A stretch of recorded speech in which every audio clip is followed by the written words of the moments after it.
समय की बात है। एक छोटे से कस्बे में एक व्यापारी रहता था, जिसका नाम था हरि प्रसाद। वह रोज गांव से शहर तक सामान ढोया करता था। उसके पास एक गधा था, जिसका नाम था भोलू। भोलू देखने में तो मजबूत और सुंदर था, लेकिन उसमें एक बहुत बुरी आदत थी, आलस की। हरि प्रसाद उसे बहुत प्यार करता था, लेकिन भोलू को काम से हमेशा शिकायत रहती थी। जब भी उसे बोझ उठाना पड़ता, वह थकने का बहाना करता या रास्ते में बैठ जाता। कभी कहता, मालिक, मेरी पीठ दर्द कर रही है। तो कभी मुझे बहुत भूख लगी है। हरि को भोलू की इन हरकतों से बहुत परेशानी होती थी, पर वह उसे मारता नहीं था। एक दिन हरि को शहर के बाजार में एक बोरी नमक बेचने जाना था।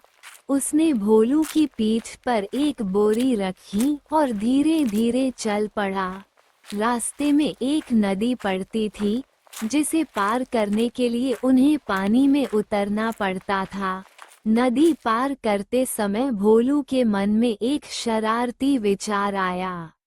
उसने सोचा, बोरी बहुत भारी है। अगर मैं पानी में गिर जाऊं, तो शायद बोझ हल्का हो जाएगा। उसने जानबूझकर पैर फिसलने का नाटक किया और धड़ाम से पानी में गिर गया। जैसे ही वह गिरा, नमक पानी में घुलने लगा और बोरी हल्की हो गई। भोलू को बहुत राहत मिली। उसने मन ही मन कहा, वाह, क्या मजा आया। अब तो रोज इसी तरह बोझ हल्का करूंगा। हरि को समझ आ गया कि गधे ने ये जानबूझकर किया है, लेकिन उसने कुछ नहीं कहा। उसने मन ही मन सोचा, ठीक है भोलू, आज तू जीत गया, पर कल मैं तुझे सबक सिखाऊंगा।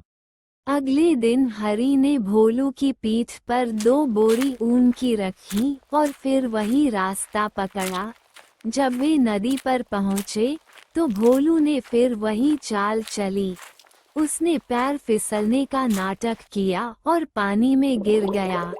लेकिन इस बार कहानी पलट गई। ऊन पानी में भीगकर बहुत भारी हो गया। बोरी पहले से 2 गुनी भारी हो गई। अब भोलू मुश्किल से खड़ा हो पा रहा था। उसकी टांगें कांपने लगी और वह धीरे धीरे किसी तरह नदी पार कर पाया। उसकी हालत बहुत खराब थी। सांसें तेज चल रही थीं और पीठ झुक गई थी। हरि ने हंसते हुए कहा। क्या हुआ भोलू? आज तो बोझ हल्का नहीं हुआ। भोलू शर्मिंदा होकर चुप रहा। अब उसे समझ में आ गया था कि चालाकी और आलस का नतीजा हमेशा बुरा ही होता है। शहर पहुंचने तक भोलू पूरी तरह थक गया था। हरि ने वहां ऊन बेच दिया और लौटते वक्त भोलू को घास और पानी दिया। भोलू ने चुपचाप खाना खाया और मन ही मन सोचा, मैंने गलती की। अगर मैं ईमानदारी से काम करता, तो आज इतनी परेशानी नहीं होती। उस दिन के बाद से भोलू ने अपनी आदत पूरी तरह बदल दी।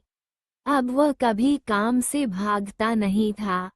हर सुबह समय पर उठता, खुद आगे बढ़कर काम के लिए तैयार होता। जब हरी बोरी लाता, तो भोलू बिना कुछ कहे अपनी पीठ झुका देता। अब वह न चालाकी करता, न आलस दिखाता।